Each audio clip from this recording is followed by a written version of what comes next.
Look around long enough and you'll feel it. Something vital has vanished, and no one is talking about it. Walk through any city today, and the absence is subtle but undeniable. Softness is missing. The flowing dresses, the gentle colors, the silhouettes that once celebrated femininity. In their place, dark tones, rigid shapes, oversized clothing that looks less like expression and more like defense. Some women no longer dress as if they're moving through life. They dress as if they're bracing for impact. And when a woman does appear in a light dress now, something soft, something unapologetically feminine, people notice, not because it's provocative, but because it's rare. This shift didn't happen overnight. And it isn't about comfort. Humans endure discomfort when it brings reward. Tight clothes for beauty, painful shoes for status, long routines for approval. So when softness disappears, comfort isn't the reason. Fear is. Fear of being seen, fear of being judged, fear of what femininity signals in a culture that has begun to treat it as weakness. What looks like personal choice on the surface is often quiet self-protection underneath. Because femininity makes you visible, and visibility makes you vulnerable. This isn't just fashion changing. This is identity retreating. Something deeply natural is being pushed underground, slowly, silently. And most people don't even realize it yet. But who taught women that softness was dangerous? And why did femininity suddenly become something to hide? Softness didn't disappear on its own. It was made to feel risky. At some point, femininity stopped being neutral. It became suspicious. A woman wears a dress and the energy shifts. Not admiration and evaluation, not curiosity, judgment. Who is she doing this for?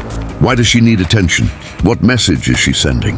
Slowly, many women learn that looking feminine comes with a cost. Social friction, quiet ridicule, unspoken disapproval. They're told that softness equals submission, that beauty equals compliance, that caring about appearance means you're playing a role someone else wrote for you. So femininity becomes something to manage instead of express. Curves are hidden. Warmth is muted. Joy is toned down so it doesn't make anyone uncomfortable. This isn't rebellion, it's avoidance. Because in modern culture, femininity is often framed as politically incorrect, as if nature itself needs permission. The result is an internal split. Instinct says one thing, programming says another. And when instinct is suppressed long enough, it doesn't go away. It curdles into confusion, into self-doubt, into resentment toward the very traits that once felt natural. The most dangerous part is that this feels like choice. Women believe they're deciding freely, never realizing how carefully the fear was installed. That's how self-erasure begins. But once the message is internalized, the pressure no longer comes from culture. It comes from other women. The harshest punishment for femininity doesn't come from men. It comes from women watching women. Once softness is framed as dangerous, enforcement shifts inward. No authority is needed. No rules are written.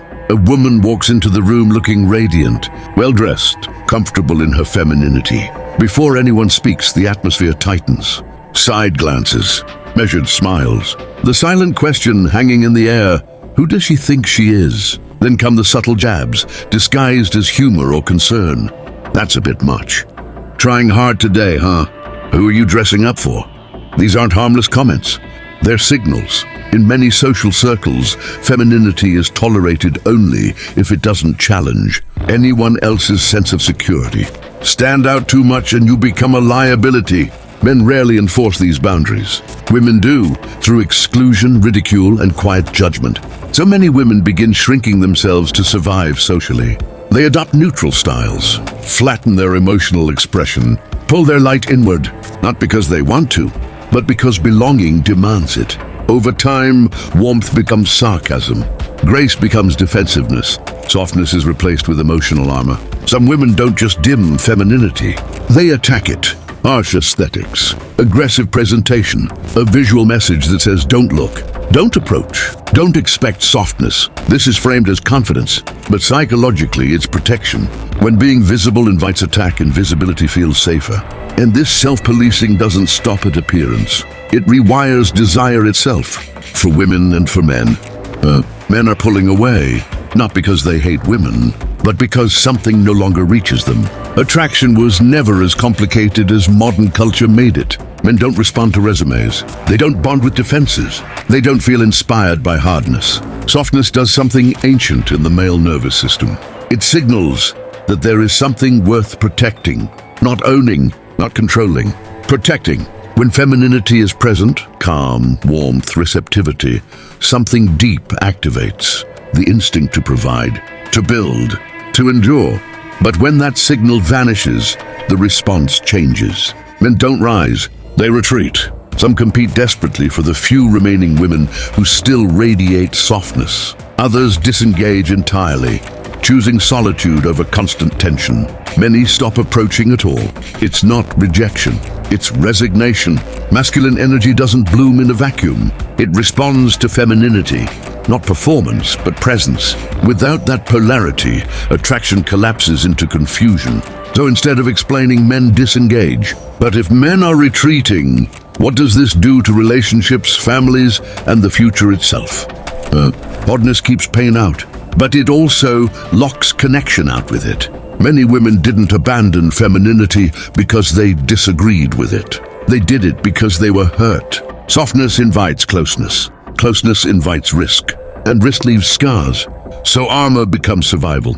Sarcasm replaces sincerity. Independence replaces intimacy. Control replaces trust. At first this feels empowering, but over time, something dulls. The laughter feels thinner. The connections feel colder. The victories feel strangely empty. Defense hides pain. It doesn't heal it. Many women protected themselves from heartbreak and accidentally protected themselves from love. Armor wins battles, but it loses relationships. And this doesn't stay personal. The damage spreads. When softness disappears from women, it doesn't just affect them. It reshapes society. Dating becomes negotiation instead of connection. Power instead of polarity. Casual replaces committed. Temporary replaces rooted. Children grow without warmth modeled. Broken relationships create broken environments. The cycle repeats quietly. Independence without intimacy becomes loneliness. Freedom without attachment becomes emptiness. A society cannot survive without kindness. But no one tells women this part early enough. Time doesn't pause. One day the noise stops, and the silence asks a question you can't avoid. After success, after independence, after freedom, something still feels missing. Men didn't leave because women became strong. They left because there was no space left. Masculine energy rises when it's welcomed. The regret comes quietly. Because time doesn't rewind. But the story doesn't have to end here. Femininity doesn't disappear. It waits for permission to return. Reclaiming softness isn't dramatic.